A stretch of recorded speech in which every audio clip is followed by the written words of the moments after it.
Good evening and welcome to Generation Movie on a Monday night in March, specifically St. Patrick's Day. Happy St. Patrick's Day to everybody.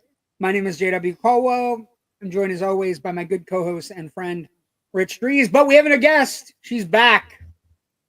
Hey, guys. Somebody drew a pentagram on the internet and Natasha has returned.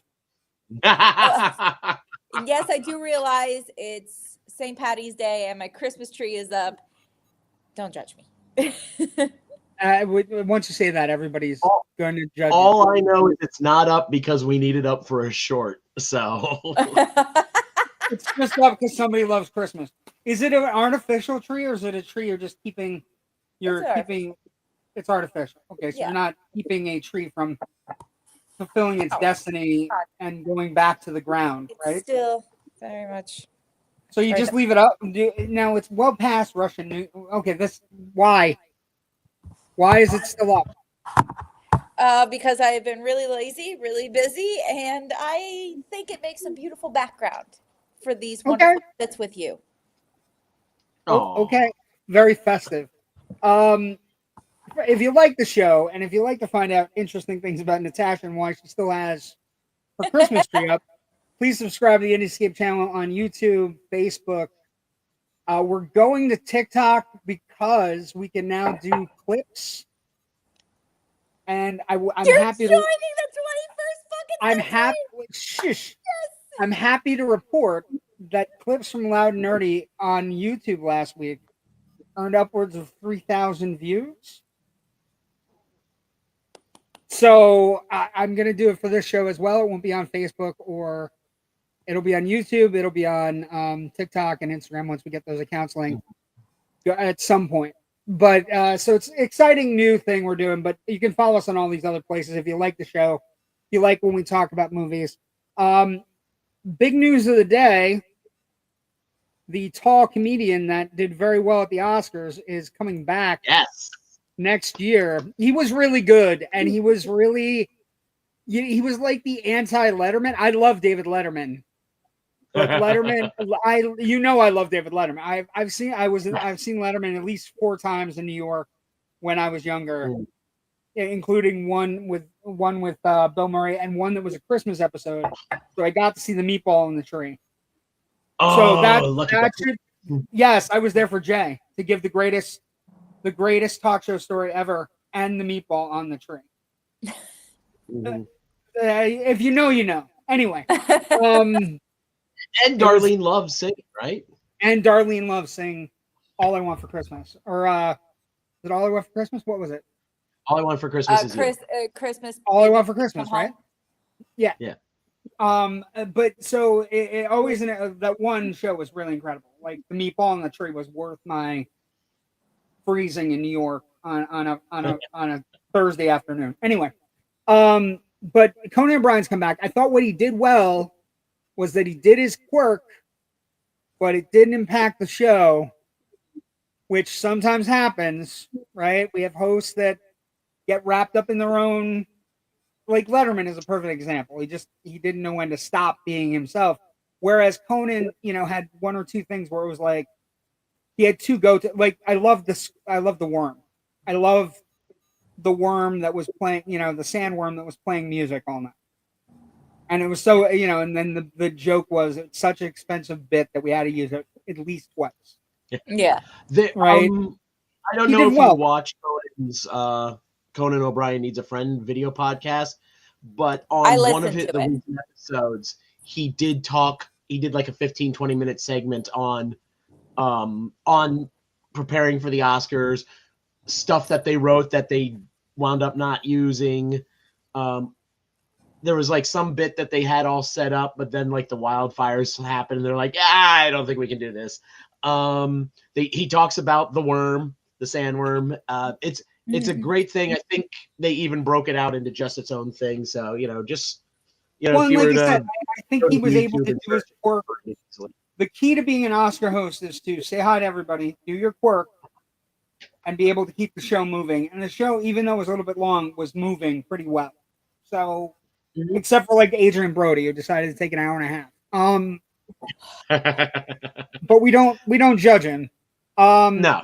Now, Natasha, I judge him. heavily. Was it on this show or was it on our show where I said that they need to lock Conan down for next year? We talked about like just chaining him up in the theater. I think it was our show. It was the so, podcast that we did following the Oscars the same night. It was our yeah. So it was announced I'd like to today. thank the Academy for being listeners to the Big Picture podcast. We greatly appreciate it. And there was two big stories. Announcing hosts, apparently they've done some sort of variety. I had a story about it today where they've done some sort of testing. Announcing hosts in advance keeps them going. I actually think they could repeat the host for both the Golden Globes and the Oscars, right? Because I think Glazer is going to get another shot at the Golden Globes. I believe she is. I believe they announced that, didn't they? So I don't know if it's announced, but that's got to be days from being announced. If it hasn't already been announced, right? She did very well at her thing. He did very well at the Oscars. And, maybe we have a host that can do it. Also, he got a lot of help from Kimmel and his wife, right? There was a lot of talk about how much Kimmel and his wife behind the scenes were like, you can do this. We'll give you the blueprint, right? Because Kimmel's pretty good at it. Mm-hmm. So now we have another host. Yeah. We have another host that we can revolve in. Yeah. I wouldn't mind seeing him go for like a Billy Crystal streak. One other story he tells on that podcast too is just how he's just like standing backstage and he just winds up in this weird casual conversation with Mick Jagger about, Mick Jagger is like, oh, how's the crowd? And he's like, you're Mick Jagger. You shouldn't need to know. Yeah, you don't need to know. How's the crowd? You're Mick fucking Jagger. It's a great moment though where, because obviously Conan at least comedically plays up his insecurities, and he probably as a performer has them in real life. But how he kind of found like this weird common ground that, oh my God, Mick Jagger also feels that insecurity too at times. So it was a really interesting humanizing moment. I don't think it was real. That Mick Jagger thing wasn't real. Like from Mick Jagger, I know this video of it. He had some video of him standing there. I'm sure the thing is more like Mick Jagger, like going, how's the crowd? Like kind of like I can't believe Mick Jagger would be worried about the fucking crowd at the Oscars. He's a fucking Rolling Stone for fuck's sake. Anyway, he's still upset he didn't get that Best Supporting Actor for free, Jack. So Oh well, as he should. Oh, that's such a bad movie. It's so many bad things in one thing. Let's talk. Such a horrible film. Another original false flag is another thing I'm bringing up tonight and tomorrow night on Loud and Nerdy. This movie opened. It was good, and nobody gave a fuck. So, tell me what I'm missing here. I think I'm right. I think it's what came first, chicken or the egg. I think the audiences gave up a long time ago, and the studios are now just like, we don't make original. Everything's a sequel. We went through it. You would not believe. We went through on Loud and Nerdy, and I want to talk about this with you guys. We went through Loud and Nerdy. We went through the last 5 years. 5. Because we got going. We got rolling. Last 5 years, top 10 grossing films of the year. You two want to give me a guess out of 50 films, how many were original? 7. Okay. 4. 2. I was closer. 2. Yes, but you went over. So you broke the Price is Right rules. Yes, you went over. I'm right all the time. You have to say 1 and then hope everything is right. But yeah, 2. We were like 2. I was not surprised, but also like one of them was Oppenheimer. You know what I mean? It was it wasn't good. And somebody brought up the fact on the show, isn't Barbie original? I'm like, IP. No. Existing IP because of Mattel. Also existing IP because there's 150 Barbie movies out. The cartoon? Yeah. Yeah, there's 150 Barbie things that you can buy on. Well, you can't buy them on. I had like 3 or 4 of them as a kid. I'm sure you. Yeah, I can imagine. So I was, this Novocaine movie. I liked it. It was good. Jack Quaid's really nice. He's pretty much good in everything. And I was thinking about it. He picks interesting, unique films and projects. And I hope his dad and his mom are giving him advice because he's just doing well. But the movie didn't do well. The numbers this week. This is one of those weeks where you're like, oh, how are theaters still in business? Because this week was bad, Rich. Like, yeah. I unfortunately didn't get out this weekend because I was, and you can probably still hear it in my voice a little bit. I had a mild case of, I don't know, possibly bronchitis. Urgent care gave me a sack full of drugs that I've been taking. It's been a lot of fun. Would you move under $50 million for the top 10 movies and not one in double digits? I know, that's insane though. And this is on the horizon. Okay, go ahead. I'm sorry. Yeah. I was gonna say though, I think the real problem here is, and partially accelerated because of COVID, we've conditioned people that movies will be out on home video, on video on demand, in like 18 days. Next Tuesday, I think, is when Mickey 17 drops onto home video. And it only opened last weekend, not this past weekend, but the weekend before. Warner Brothers is ridiculous. It's so much cheaper to rent it for $20 when it hits home video within the first couple of days, and the whole family can enjoy it for maybe half of what they'd be spending if you're taking a family of 4 to the movies. I will tell you both, this was the single largest and you're not paying for concessions either. I was going when Dave Castelli, who owned Endless Mountains, and I were going to National Association of Theater Owners meetings. This was the single biggest thing we were pushing, is how you need a solid block of movies won't be released to home. You need at least 6 months, 3 months at the least, right? Mm-hmm. And now we're in a situation where the genie's out of the bottle, and it's. And I think I've pointed this out before. Recently, the president of AMC Theaters came out and said, "Hey, we need to extend out this window so we have a better chance of making more money at the theater." When just a few years ago, he was the one arguing to shorten that window because he felt it somehow was better for them, because he's an idiot. And so what I would say is it doesn't have to be something like Universal. Doesn't have to be something like Universal thing. Universal is a thing in place where if a movie opens in a theater and it doesn't make a certain amount of money by a certain date, like a week away, it goes like in 2 weeks it goes. And I could see that working if everybody was doing it. But everybody's not doing it. So, and then those movies that tend to fail at the box office are also original. They're also adult themed, right? The Novocaine movie is really good. It's violent, but it's fun. Quaid's great. Like, it's got a good, solid, supporting cast. There's a lot of people in it. And it just failed box office again. But we have this to look forward to. Let's see. Let's everybody try to get your game faces on for this. What the fuck's going to happen this weekend? Nobody knows. Nobody fucking knows. Not a fucking soul knows. Funny is, they just had the first advanced screenings, and social reactions are out, and they all seem kind of positive. They're all even from people positive. Who are like, Variety gave it a glowing review. They said she's great. But here's the problem: you have all these things in the background. You have swirling things in the background. You have the girl who's playing Snow White talking very, very snootily about the 1937 movie.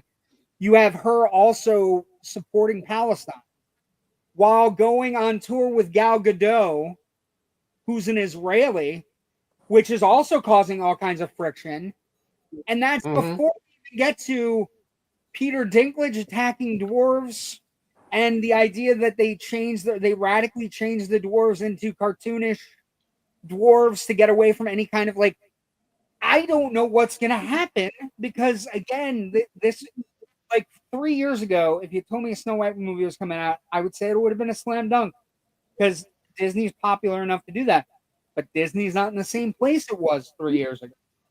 Disney's faced all kinds of peril on its own. That is all part of this woke craziness that we have going on, where it's like people say, "What?" I don't know how you guys feel. But when people say something's woke, my stomach pits out a little bit, and I have an ample stomach, so it's a very large pit. I got no fight with somebody, Rich. Here, I appreciate this. Got no fight with somebody, Rich, who said Alien Romulus was too woke for him. I've actually heard that. But that's stupid. If you've heard it, whoever said it is dumb. Because I Alien, agree with you on that, but I have heard that exact same thing too, and I don't understand it. But anyway, because women were never the leads, the heroic leads in an Alien movie before. Also, the corporation was never evil. That didn't care about its workers. I am brokenhearted about Snow White. That is actually my favorite Brothers Grimm fairy tale. It's one of my favorite Disney films ever made. There is just so much about it that I have adored since I was a child. It's swirling around this movie, though. This movie has potential to disappoint so many people. And I just look at it and I go, disappointing me. That's the problem. Well, no, but like Rich said, I will tell you that Variety gave it a glowing review, and Variety is tough these days. Honest, I love Snow White and the Huntsman. I don't look at it in terms of it being anything like the Disney version. Huntsman Winter's like War the story. doesn't, but right, you like the story. I do like the story. I don't think it's the greatest Snow White film ever made, but I quite enjoy it. You like a zippy adaptation. Yeah.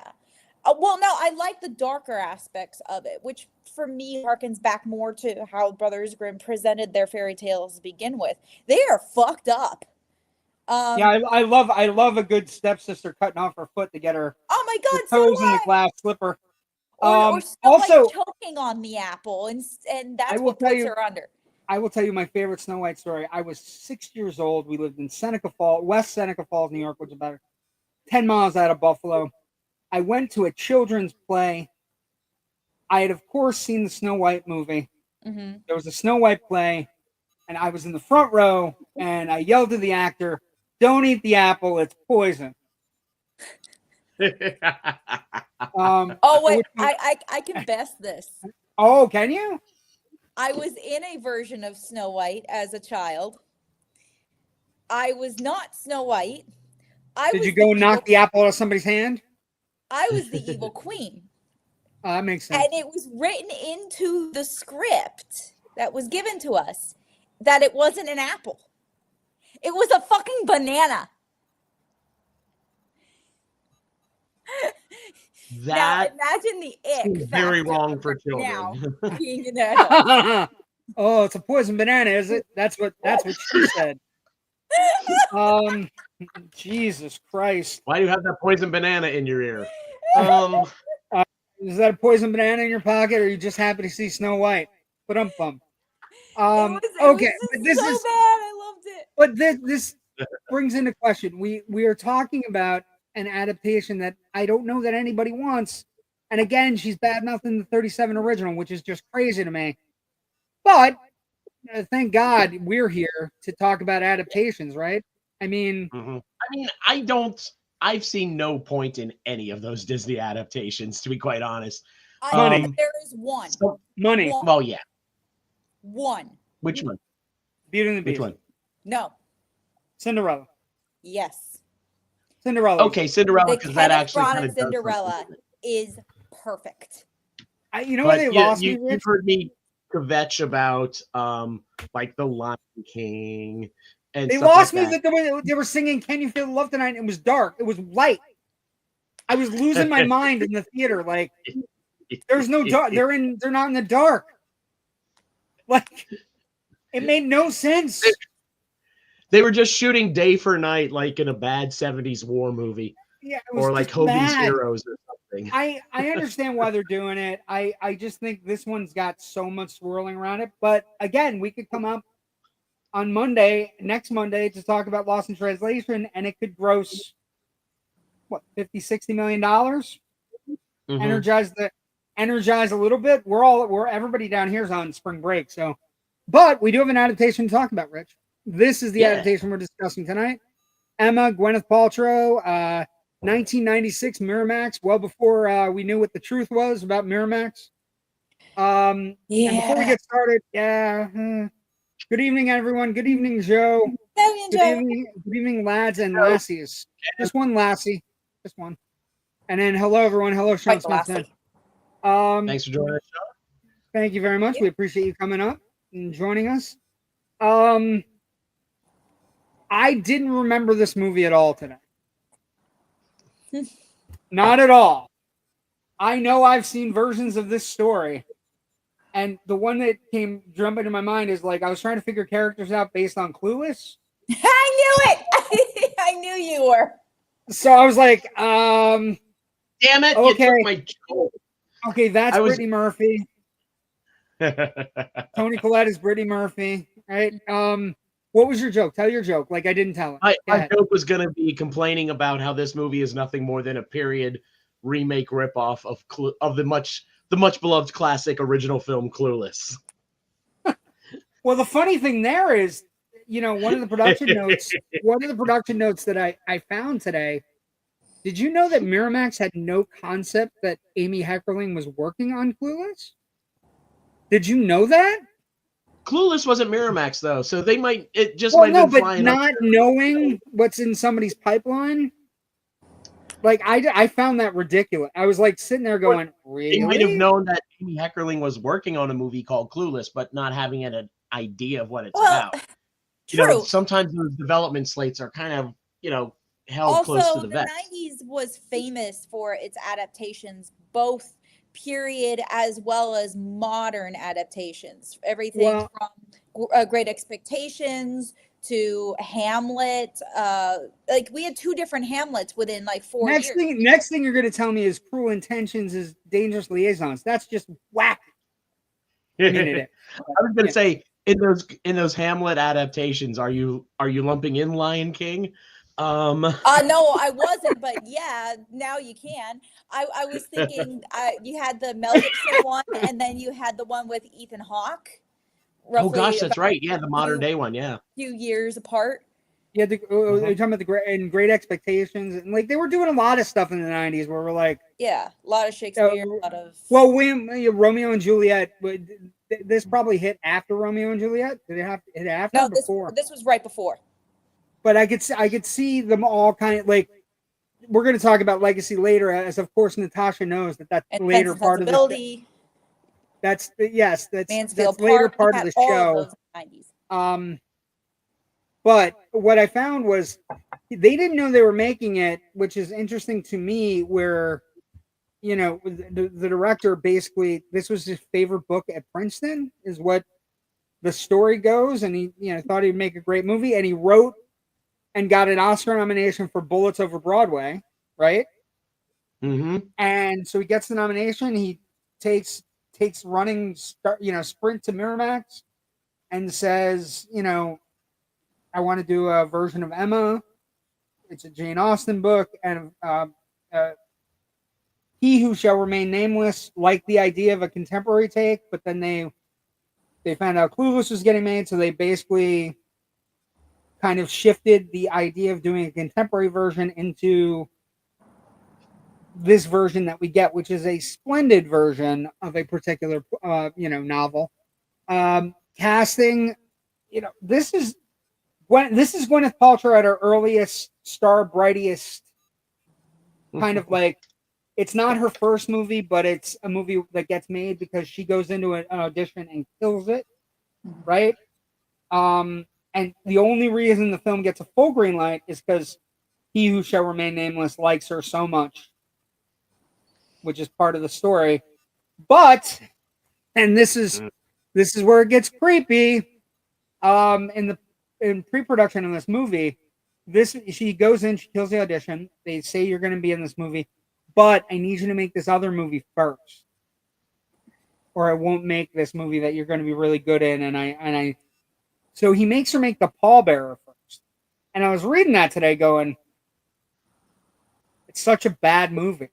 The Pallbearer. It's a swimmer, right? It's David Schwimmer and her, and it's just a creepy rom-com. It's a creepy fucking rom-com. And I think that I remember it a little bit. Basically, the basis is Schwimmer's the pallbearer at Gwyneth Paltrow's husband's funeral, and he develops an attraction for her at the funeral, and then it becomes like a thing. And I was reading this going, let me get this straight. She kills her audition. You then tell her you'll make the movie, but only if she makes this other crappy Miramax movie. Right? It's weird, Rich. Mm-hmm. It's an interesting kind of look into how Miramax function. It was Matt Right? Reeves' first directorial debut. It's not That's a good right. movie. Yeah. Damn. It's not a good movie. It's a bad. It needed more Actually- CGI monkeys. Actually, you want the other fun thing? It's also got Toni Collette in it. So Yes, it does. it's a weird. It is a weird Got a good thing. cast. J.J. Abrams produced it. Yeah, but it's a bad movie. Like it's What the hell? it's Yeah, just that's the blah. funny part. Well, and like I said, but it was all the movies where they were trying to launch all the Friends into films, Oh. right? And one of the absolute worst shows in the history of television just kind of stuck its tentacles out. That by the way, Pallbearer's box office on an $8 million budget, $5 million. Horrific. Okay. Okay. Just as a completely silly bit of sidebar here, what's the worst Friends cast member movie from this time? Pallbearer, or I believe he was in this. Ed. The monkey movie with Matt LeBlanc. It's Ed. That Ed. It's Ed. Yeah. Okay. It's definitely Ed. The orangutan that plays baseball. It's definitely Ed. Like there were a lot of bad Friends movies though. Like I'm gonna be fair. I do not like Friends. I don't like. I don't either. I prefer Will and Grace. I If I'm prefer picking a I sitcom for my prefer time period, I'm The going Real Will and Grace. Friends, which was Living Single, which was a much better show. And it wasn't necessarily meant for me, but it was a much better written show. Like God. Actually, I like the British Friends knockoff, Pulling, which I think is hilarious, and I think kind of delves into the whole There are 100 better shows than 20 Friends. men's versus women's kind of thing. A lot better than anything Friends ever could even. There are so many hope to do. bad. Like the only gotta get friend, that aside snot. from Aniston, who's like an actual star, the only other friend that matters is Kudrow, because she was able to kind of build her own brand out of things. You know what I mean? And she was a longtime early friend of Conan O'Brien and helped him early on in prepping for his audition for Late Night. Yeah, I So could, he I might could not have totally- never gotten that, and we would never have had a top I think news story. Kudrow gets away with more because she's done more interesting stuff recently. But okay, so they hire Paltrow. She has to do the Pallbearer. Most of the stuff is about casting. Jeremy Northam reads it, but he hated Emma when he was a kid. When he read Emma, I guess, and then he basically they cast him for the wrong part. He was going to be the Ewan McGregor Frank Churchill part, and Northam is like, I don't want to play him. I want to play Knightley. And eventually he talks to the director into getting the right role. Collette put on weight for the role because He Who Should Remain Nameless said she needs to be chunkier than the lead, which is a huge fuck you to a really good actress. Is Like we couldn't give her padding. She had to put on weight. Like I don't understand. As a fat guy, I don't understand telling anybody to gain weight for anything. So the idea that she was made to gain weight was one of the more horrific things I read today in the production notes on this movie. And then it's not the first time he's done that. It might have been the first. Yeah, time. but it's all to make Paltrow look better, and that's a sick. It's crazy. McGregor thinks it's his worst performance, which is interesting. He's just kind of there. And did you know that Felita Law and Sophie Thompson, the mother and daughter who play Mrs. and Miss Bates, are real life mother and daughter? And they basically went to 2 separate casting calls, got cast, came home, found out that they were cast playing the mother and daughter, which is great. That is really great. It's amazing. And they didn't know they were auditioning or anything. And then, but the daughter, Miss Bates, didn't almost get cast. Sophie Thompson didn't almost get cast, which is terrible because she's really great in the movie. And basically, he thought she was too young to play Miss Bates, the dowager. You know what I mean? Mm-hmm. And then Alan Cummings is in it, and he's wearing you have Juliet Stevenson, you have James Cosmo, you have Polly Walker. Like, you have a great supporting cast in this. It's a really good supporting cast. I would say that the strength of the movie is the characterization and the people involved. Mm-hmm. Also, something that has to be discussed because it's a major component. 2 things.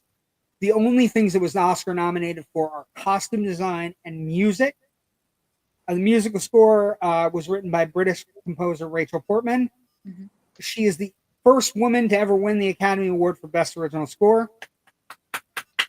We love DEI hires here. So let's celebrate that. She's the first woman to win Best Original Composer, Best Original Score. And then somebody took a lot of grief, I guess.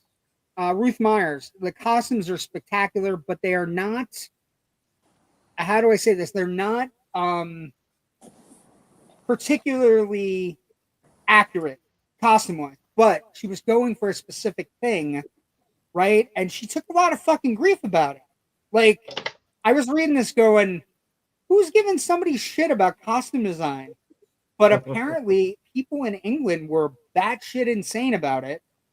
And she was just like, she's like trying to make it look bright, like the patterns and the idea that it, everything looks softer, everything looks less like a little free flowing, I guess drove people up a fucking wall, which again, I don't understand, but so she got a lot of grief, but she got an Oscar nomination out of it, which is nice. So the beauty, let me just say this for our viewers, the beauty of costume design isn't just about accuracy when it comes to the historical portrayal.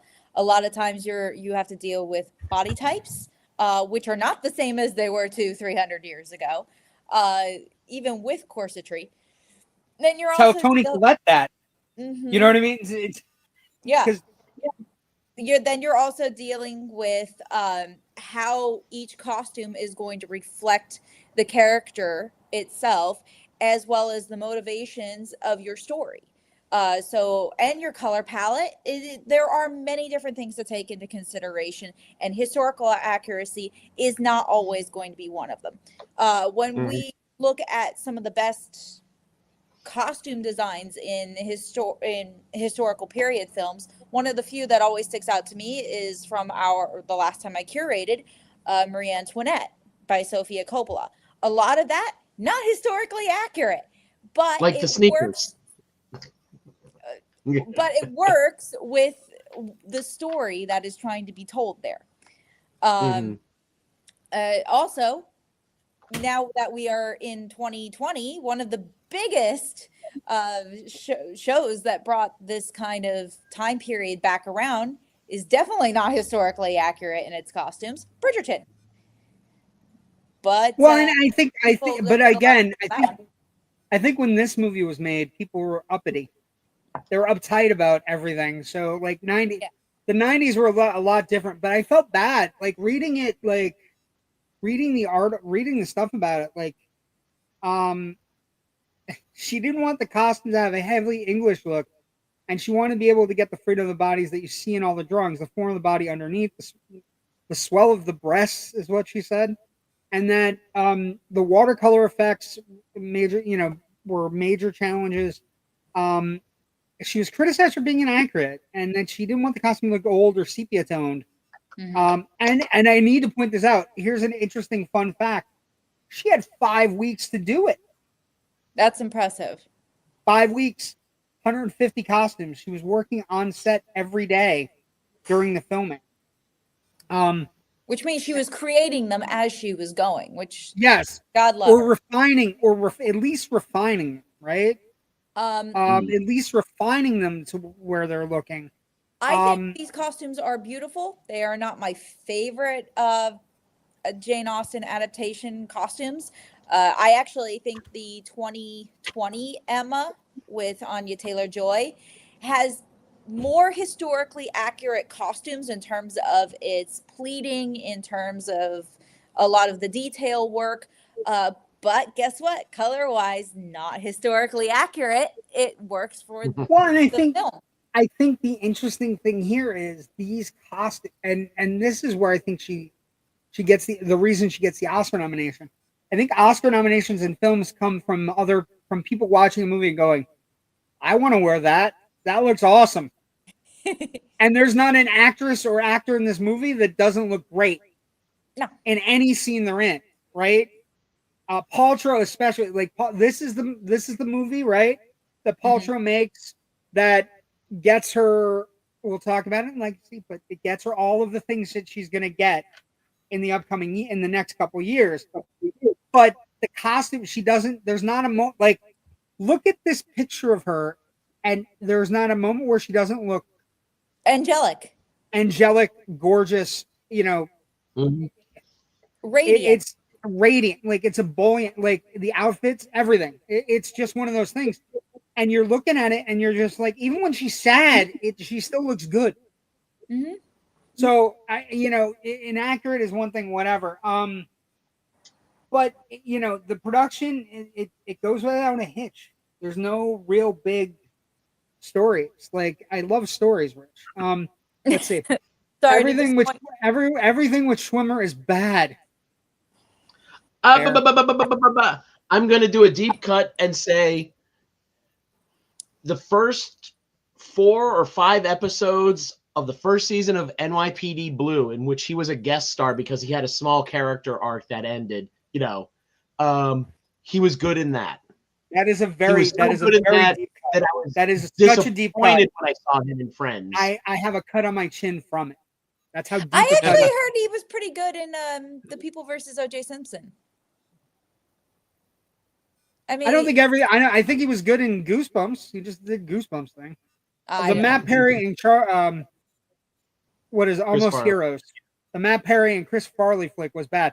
Also, it was the movie that cost us Chris Farley, so doubly bad. Bad because they gave him cocaine and let him do whatever the fuck he wants, and then he had a heart attack on set. So yeah, doubly bad for several reasons. So the movie opens. Meanwhile, back at Emma. We got into a friends fight that I don't think anybody needs. But when the movie opens, right? It grosses. It's one of the smaller releases when you look at it, right? So it grosses 22 million domestically. It grosses 15 million overseas. 37 million total, not bad. Budget is 5.9 million. So we're looking at 6.4 times production budget, which is pretty good. Definitely opening weekend, it definitely made its money back. Opening weekend, $240,000 on 9 theaters. So it averaged a certain amount. It never got above 848 theaters in the United States. So that is a weird fact about a movie that grossed about $25 million. right? It never had a wide release. It never got up to 1,600 screens, which was the mark, or 2,000 screens, which was the mark in the late 80s, early 90s, right? So it only gets 848 screens in the United States, 7.2 weeks average run per theater. Kind of weird. Adjusted inflation adjusted domestic box office, 56 million, which anybody would be super happy about. If a movie, a romantic comedy period piece, made $56 million at the box office right now, people would be doing jumping jacks, excited. So I but the box office is weird. 848 screens, Rich. They didn't even give this movie a chance to do. This is print time, just so we're clear. This is for our audience. This is the time when movies were made. They were filmed. They were canisters of film that had to be shipped to theaters. So not digital. You know what I mean? Mm-hmm. So this is print cost. This is Miramax saving a little bit of money. This is, but I did know that some of those prints were probably bicycled between theaters. So it might have been in theater A for 3 weeks, and then as part of the overall run of the film, it went on to theater B for another 3 weeks, while a second print maybe stayed in theater C for the full 6 weeks there. Yeah. No, but just 848 is low. The total number of screens at once at its highest point versus the total number of screens it was on overall its run, I think is probably a different number. Probably very much contributes to the phenomenal box office response that the movie got. And certainly when was the release date on this again? It was let me see if I can grab it. Okay, middle of beginning of August. Okay, August 2nd, 1996. Yeah, it didn't have Academy Award buzz already. No, that was right before it. It was on this movie. We're talking about. This movie was on video by December. Yeah. It was very quick. Really helped video sales. I was just thinking that it would have probably appeared right at the tail end of Oscar release, which means that people could catch up with it just in time for all the major nominations. Mm-hmm. Yeah, it just interesting. The largest weekend of release that it had was $8 million over Labor Day weekend. So, in its 8th week of release or 4th week of release, $8 million. So Labor Day weekend, as kids are going back to school, and probably at least a couple of them were going, "Oh crap! I had Emma assigned to me a summer reading, and I didn't read it." There's a movie. There's a movie. Well, that's a bad call because there's a lot of change, a little bit of changes, right? Yeah, that could very much be the case. It could be a big problematic thing for those kids doing book reports. Because in the book, Mr. Knightley isn't nearly as cool as Jeremy Northam is.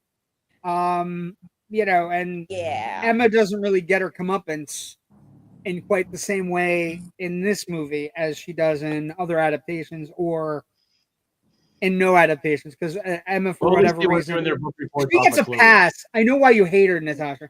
This is a character that gets a pass for everything. She's such an annoying little busybody. I just want to take her and I thought you were going to say bitch. Where it doesn't belong.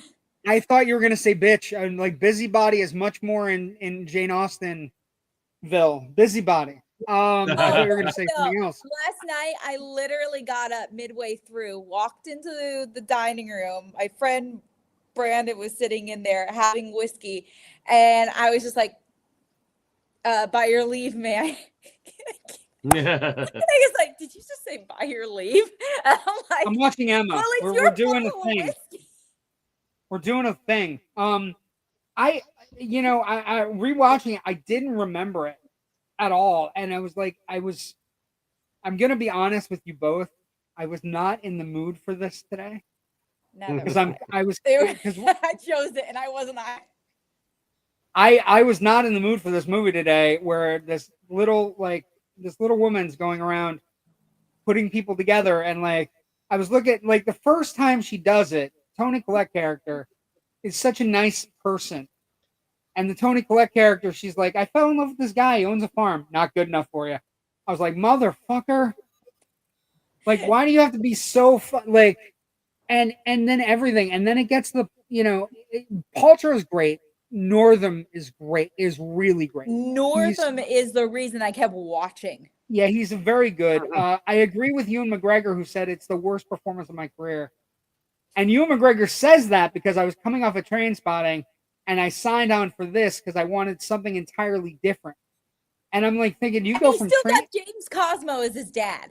Yeah, so you go, but you go from Train Spotting to this movie, right? That's got to be a shock. The costume design is great. The cinematography is great. Like everything about it is nice. Is the word I was thinking as I was watching it today. This is nice. Mm-hmm. It's nice. Soothing. I went to a friend's house last night and I watched the 3-hour director's cut of Midsommar for the first time. So coming home immediately.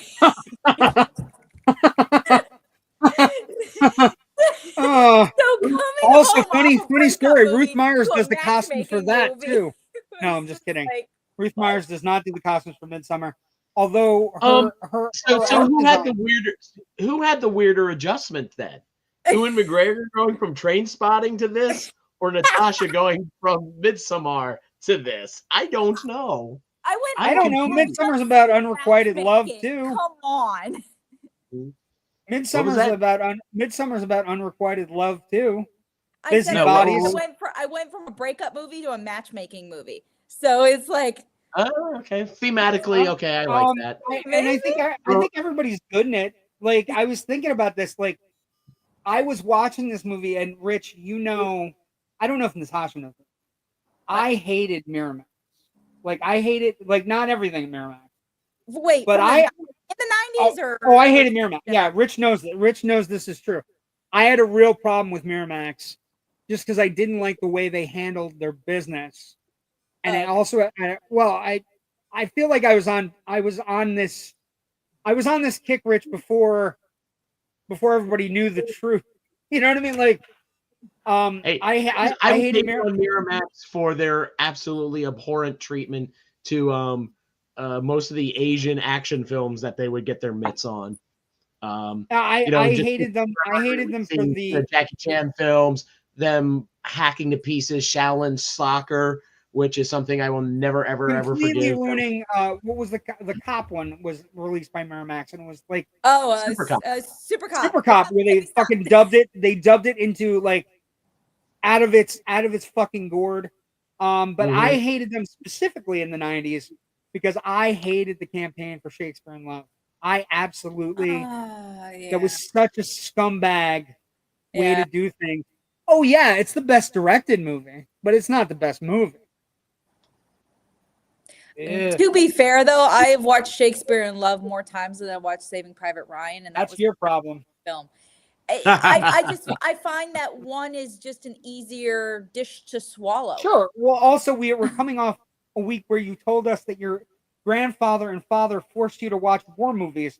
So yeah, I understand. It was my first movie at the age of 3 years old at a drive-in. Of course, that's fucking crazy. That's again, of course you're scarred. I'm just telling you when that campaign came out afterwards, when the stories came out after about how they badmouthed the movie and basically talked everybody out of the fact, it just rubbed me the wrong way. And then you start hearing stories about like, I had never heard the Toni Collette story, but it made me like, I was sitting there going, ew, like they made her eat because they wanted Paltrow to look better. And I was like, oh. Yeah, I don't like that aspect of it, but I'm not surprised by that story, considering the weight that Bridget Jones, that Renee Zellweger was asked to put on to play Bridget Jones, which was also a Miramax film. This is the beginning though of the Miramax. Like this is that beachhead movie of Miramax in the 90s, where Miramax starts gaining power, traction, and basically starts acquiring all these things. makes a good amount of scratch. 30 million is not bad on a 5 million investment, and then starts putting their mitts into everything, anything art house. Well, to be fair though, we're going to talk about that in Legacy. Sorry, that's one of the things that I love and I miss about Miramax. As a kid, Miramax was my favorite studio. They put out more movies for me that I grew up watching than any other studio out there. And not so much that I watched consistently and enjoyed every single thing that they released. Like, I felt like for the majority of it, there wasn't a lot of bad films that were coming my way. Whereas a lot of the other studios, it was hit or miss. I agree, but that's part and parcel because they bought everything, right? And like they bought stuff and they packaged it. I'll give you an example of something, a movie that is not easy to watch, but it's also one of those movies that they wrapped it into like a Pulp Fiction bow, and it never should have been wrapped into a Pulp Fiction bow. Rich, do you remember the movie called Killing Zoe? Vaguely. I remember it exists. So I can't remember even if I've seen it. It is this gritty French. It's this gritty French Nouveau action movie, and they bought it and they packaged it into it's Pulp Fiction 2. Yeah, I heard about this, but I've not actually seen it. But that's what I'm saying. Like, this movie, though, is fine. Paltrow is good. Northam is really good. Supporting cast is great. The script is pretty solid, although it doesn't necessarily give her the comeuppance that the book gives. Yeah. But everything looks great. The ethereal light, that sequence at the end where they're walking through the woods, and it's like, it's bathed in an unholy light that you would see in a children's fairy tale movie. You know what I mean? Like, love grows here, you know? And I didn't hate it, but I wasn't in the mood for it today. And I appreciate you making me watch it. I mean, it could have been worse. I could have given you the 20th anniversary of Pride and Prejudice. I don't mind. Oh, Jesus. I thought you were going to say something else. I love They're like, we're going to watch The Remains of the Day. It's like, how about you shoot me in the face? Wow. Jesus. Wow. They're good movies. I understand. They're good movies. We could have done Room with a View. That's the one I was thinking of, not The Remains of the Day. Remains of the Day is great. Okay. We also, as critical response, it's only at 84%. On Rotten Tomatoes. It is at 70. Where did it go? 76% from the audience. But like, you know, it's a first-time director movie is another thing you have to take. Douglas McGrath had never directed a movie, so it's very solid. I would, you know, I give him a lot of credit for that. But it's at 84%. Big critics at the time, David Anson. Emma's unforced charm is a remarkable achievement for a first-time director, right? It got good reviews across the board, you know? Couple of weird, like, when the going gets tougher, the film doesn't have many answers, and the odd unsettling surge of overemphasis betrays an eye on the American market. I don't know what the fuck that means. Like, that seems dumb. I don't get that. That seems dumb. Like the idea that they didn't want to be too British, and I was like, but it's so British. Like they don't want to be too British, but yet Sense and Sensibility by Ang Lee, written by Emma Thompson, came out literally the year prior and did very well. And Emma Thompson even took home a Writing Academy Award for it. That's a different. I feel that's a different ball of wax. I feel like how is it a different ball of wax? It's a different ball of wax in the sense that Thompson at this time was known. She was kind of a behemoth, right? She had come from the London stage and she came in. Paltrow is an unknown American actress who's made one movie besides this one. Okay, so I think it's a little bit different. And they surrounded her with English and Scottish actors. Yes, they surrounded her with yes, and that, like, the idea that some critic somewhere is giving it a bad review, going, it's not British enough, is a little bit like what happened to the poor costume designer. But it's solid. It's well done. I can see missing a lot on a book report though. Like, just not getting everything. One guy had a really good review. I'm going to give him credit. His name's Jeffrey Overstreet. It's a great idea. His review had something along. This is a great line. While Sensibility loves subtlety, silence, and space, and Persuasion, which is a great movie by the way, loves realism, repression, and understatement, Emma loves Gwyneth Paltrow. It's her vehicle. It's right. All it about is her. And in a way, it's it is all about her. And I think she's good. She's up to the challenge, right? She becomes a star actress because of this movie, right? She becomes someone I freaking despise. What are you saying? You're not getting stuff from Goop? How could you? Anyway, I have one of those weird vagina eggs that never mind. Never mind. Mea culpa. Too much information. But like I said, it's a good movie. It's solid, if not I don't think it's spectacular. I don't think it's as good as Sensibility or some of the stuff we get later. I don't, and don't take this the wrong way. And it's not because of it. It's not legacy. I don't think it's as good as Clueless. It's not. I was watching it today going, Clueless sticks the landing with her shame. Clueless gets the landing right. Paltrow she suffers a little bit, like her one friend won't come to her house for 2 weeks or whatever the hell that is. And then they hide from her when she tries to make them. Oh yeah. There's very little shame though.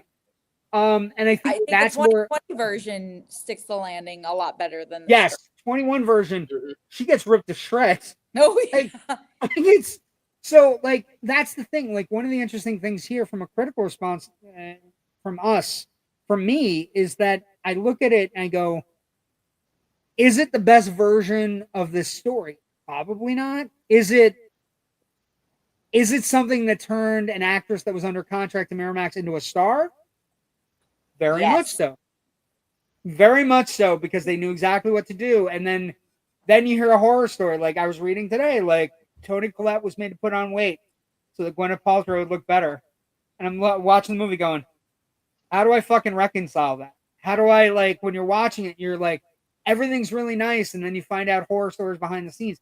I think it's something we're dealing with a lot critically when the three of us watch old movies, right? We're dealing with any of the weight that's come after the fact.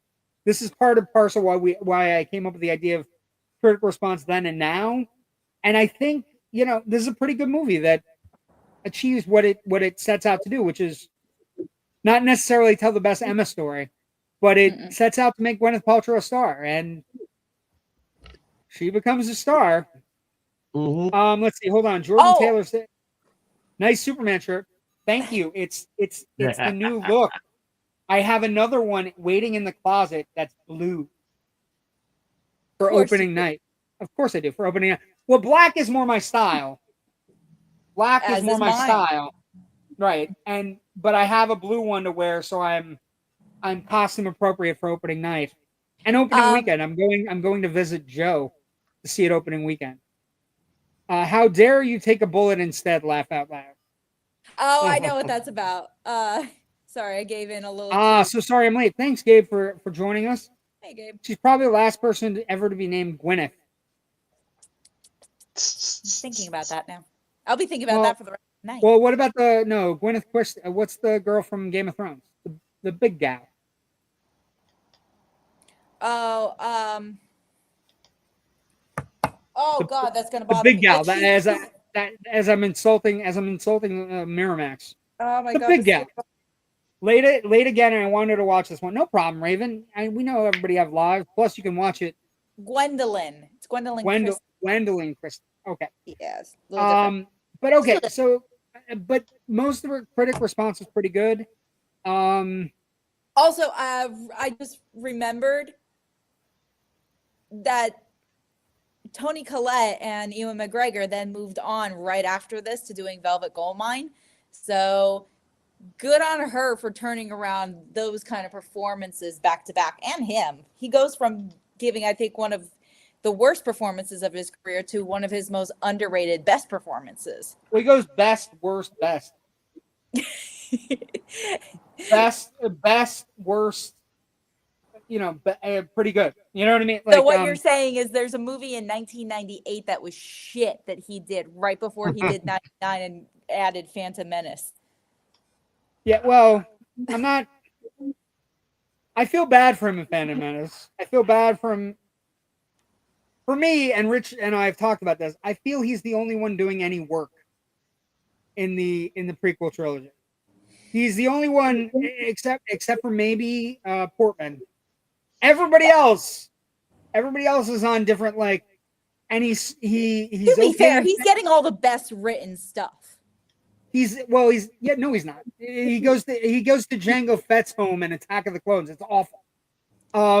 He gets his footing though. Dialogue. Well, no, but I'm just saying, his Obi-Wan's story isn't great for a good portion of the trilogy. But like I said, good stuff. Legacy franchise viability. This is one of the most remade Jane Austen books, right? When we talk about it, this book gets, how many Emmas are there? How many fucking Emmas are there? Well, after this, we get. There's a British TV version in '97. So the Brits are we don't like the Miramax one. We want to do a BBC one. Yeah, so we have Clueless. So there's that one in '97. Romola Garai. Then we're also sitting at the 2020 version with Anya Taylor-Joy. I something? I think you're missing. Hold on, I'm gonna do a quick Google search or Firefox search. How many Emmas are there? You're gonna.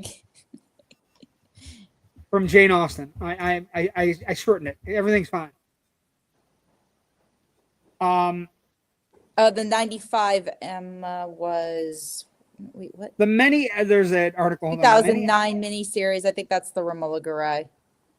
Okay, Jane Austen's writing here. Okay. Also, this leads to a Jane Austen on film kind of thing. So you got a BBC version that they made in 1948.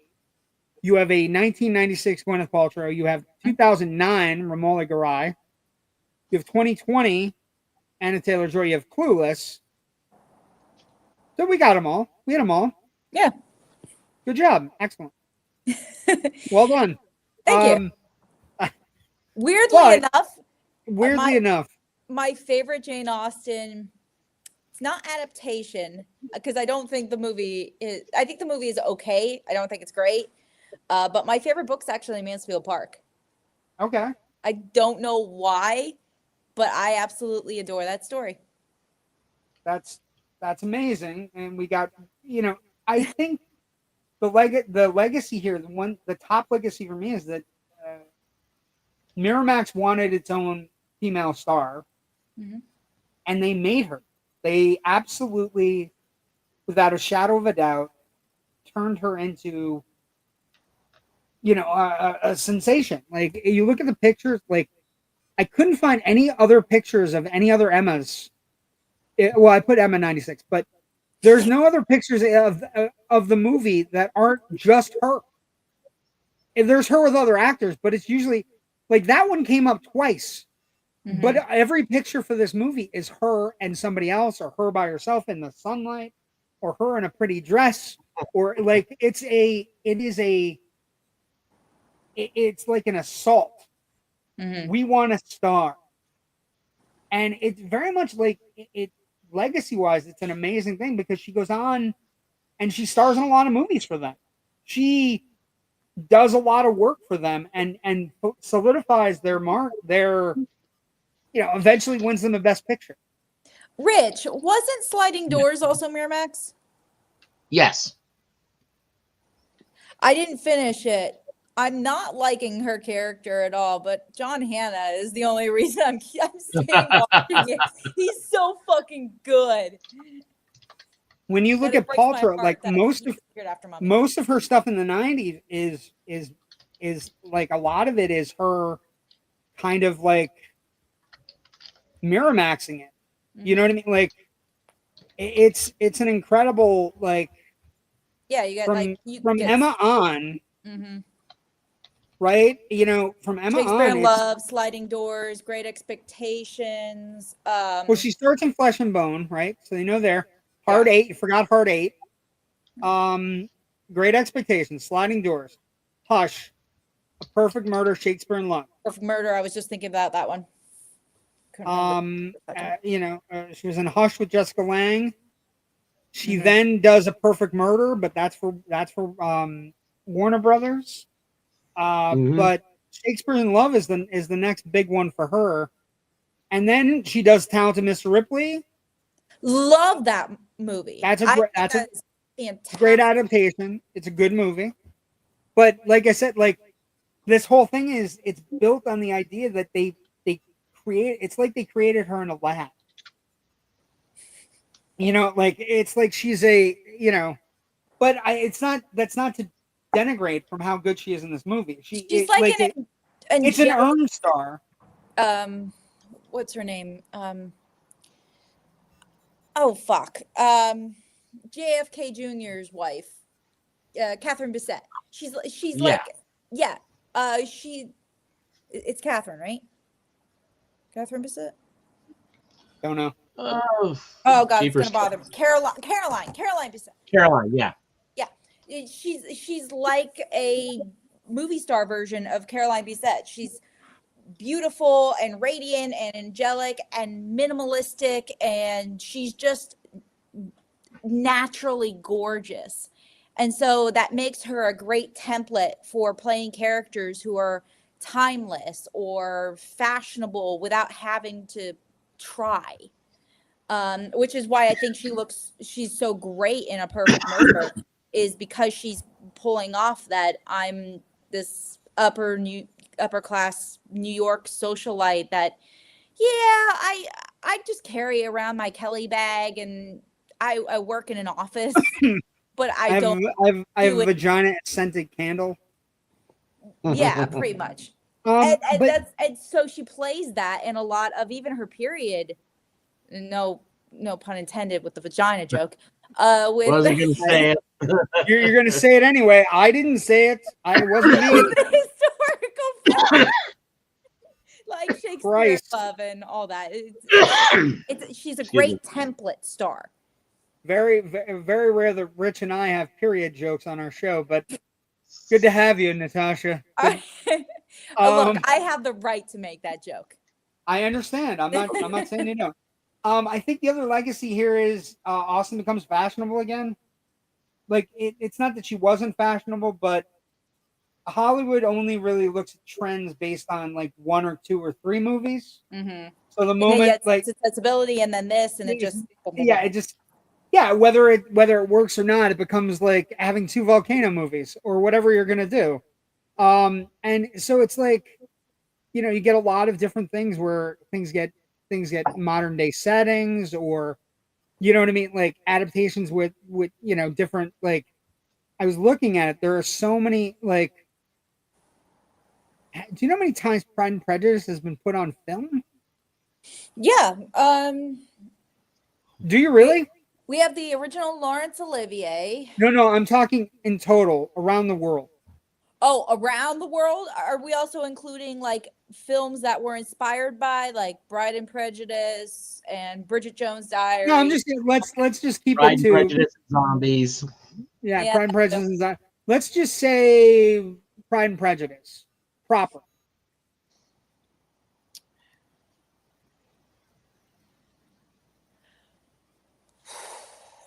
$46. No, 11.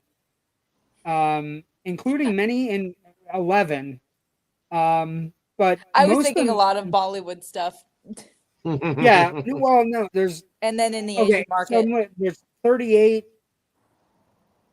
That's Lost. There's 40, which is a feature film with that's Laurence Olivier. Okay. Yeah. 52, a television miniseries, also believed to be Lost, with Peter Cushing as Darcy. Holy fuck.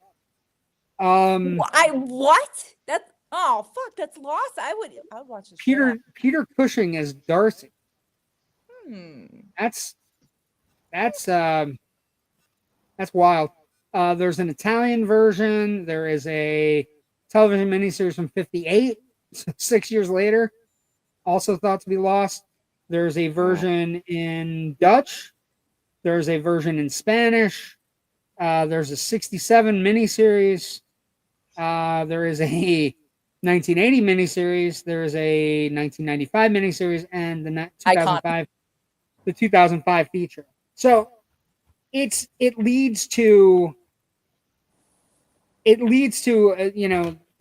the idea that it becomes like, I think some of it is loosely based on the Paltrow principle, right? Where if you watch one of these movies, you want to be in one of these. I know you want to be in one of these movies.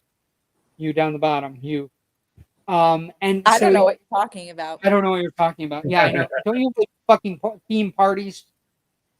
Yeah. Okay, I had considered putting on my Regency gown that I do have. So wait. Why would you go? I don't know what you're talking about. Because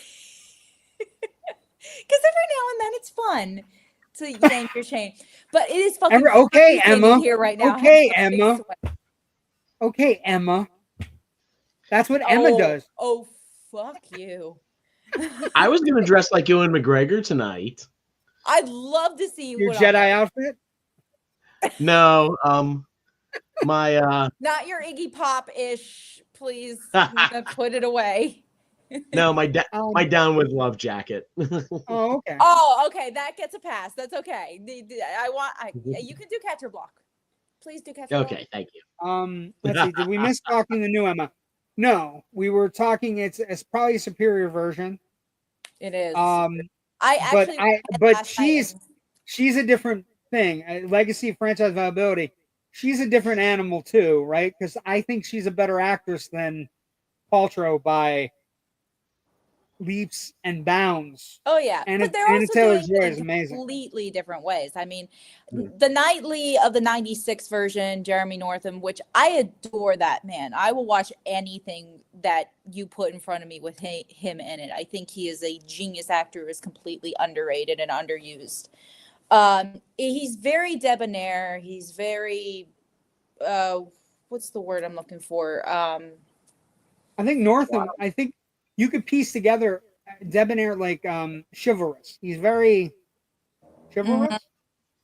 I think you could. This adaptation. When that word comes to me, I'll use it. This adaptation's been done so much, you can actually piece together casts if you wanted to, right? Probably. You could probably piece together casts. Johnny Flynn's portrayal in the 2020 version, I think it's a little bit more physical. Like he plays with his physicality a lot more than Northam does. Mia Goth is really good in the new version too, and she's good. You don't like her? Oh no, I said she's so good as Harriet. Yeah, I think this is also like this is a thing. I think we'll get 10 years from now we'll be on the show talking about the next Emma, and it's just one of those things where it's like. This also franchise viability also ties to Miramax. Miramax becomes a brand, right? Like you were saying, the brand that you went to as a kid, right? Yeah. Oh my God, Chocolat was a comfort film. Well, this is right around the time when Miramax is putting out big guns, right? 95, 96 is Pulp Fiction, and they're ramping things up. So that's part of it. A lot of the early 2000s stuff, Cider House Rules, in the Bedroom, Iris, like all of those movies were things that I absolutely enjoyed as a kid. Chicago, Gangs in New York. Cider House Rules is a pretty great movie. Yeah, there was on Bridget Jones, there's actually an opening on the DVD where it's like Miramax celebrates 25 years of cinematic excellence, and it's this big ass montage like they do on like Avatar in 2009 for that studio, and I'm just running down and I'm trying to name them all as fast as I freaking can, because that's how much I enjoyed those movies as a kid, that when I see the clips I'm like, I know what that is da da da da da. Oh, come on. That is the one of that is one of the reasons we have you on our show any chance we get, is that ebullience about movies is something I really enjoy. I Rich do that when you put a montage in front of him. Anytime there's an Oscar montage. Oh yeah, you have to. Like, Yeah, boom, boom, yeah. boom. That's what you do. Like that's what you do. That's how it works. It's a disease. Yeah, it's terrible when you're A moving. compulsion. But like I said, Emma will be made in 2036 and 2056 and 2066. But this show ends here tonight, and let's talk about the end of your current curation with us. What movie will be next week? Although you're invited to come back anytime you want. Well, I'm almost sad that the curation's almost over. Yes. What's next week though? I thought I would take it from we've been to war, we've been in love and in marriage, and now let's just watch it all fucking fall apart. So we are going to be lost in translation. So, That was Natasha, can I ask you a question? Yes. So I think one of the things that's happening when you're on our show and we're doing this curation is we are, even in the green room tonight, we're trying to figure out what these movies have in common, right? Mm-hmm. Okay, so that's wrong. I'm wrong about that. That is what it is. I thought maybe you were doing. No, I thought you were doing like 10 years apart. Oh no, they are. I thought you were doing. I thought you were doing 86, 96, 2006, but 2003 is when Lost in Translation came out. Everyone wants to be found. Decade, but that is not the curation through line. Well, it can't be strong female roles. So because there's none in Platoon. But we'll try to figure it out. Where can people find you, Natasha, if they want to ask you questions or they want to know what you're doing in theater or what you're doing at Cineveris, your film studio with Rich? Where can they find you? You can find me Facebook, Instagram, TikTok. I'm always available. I'm always down to talk movies. Bring it my way. Now, Rich, I'm timing you because I actually want to see how long it is going to take you to get through your spiel. He's not really good at this. No, he's not. I'm going to sit back and just, good luck, Rich. He's timing you now. And go. You can find all of my writing at filmbuffonline.com. We also have a Facebook page that keeps you advised of when we post new pieces up, as well as certain, fun facts about film history on every single day. You can also hear me on the two other podcasts that I am a participant in. One is the Big Picture Podcast, which I do with that little lady right there. And the other is that I do is within my membership of the Philadelphia Film Critics Circle. That's called Film Scribes. You can find that on most podcatchers. And you can find me on the socials at FilmBuffRich on Twitter and Blue Sky. What was the time, Natasha? Stop your watch. I already did. Okay.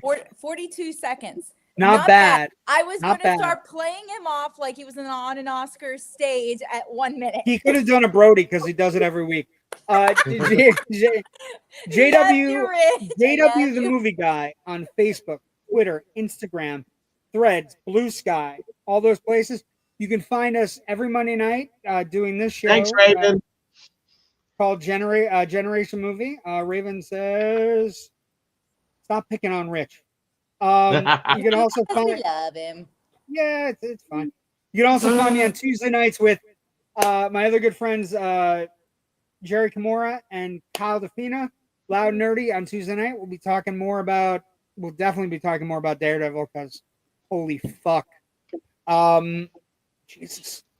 I do like that, Rich. I do like. What was that? Have you guys gotten up to episode 5 yet? No, we're 3. Oh, okay. We got a ways to go, Rich. No spoilers. Yeah, why don't you shut up, Rich? I was going to say to you, you know what, Rich, I also really enjoy on a regular basis? Marvel's dead. Dead, I tell you. Dead. And then, watch the studio on Apple TV Plus, too. Yeah, the studio on Apple TV That's Plus. So fucking funny.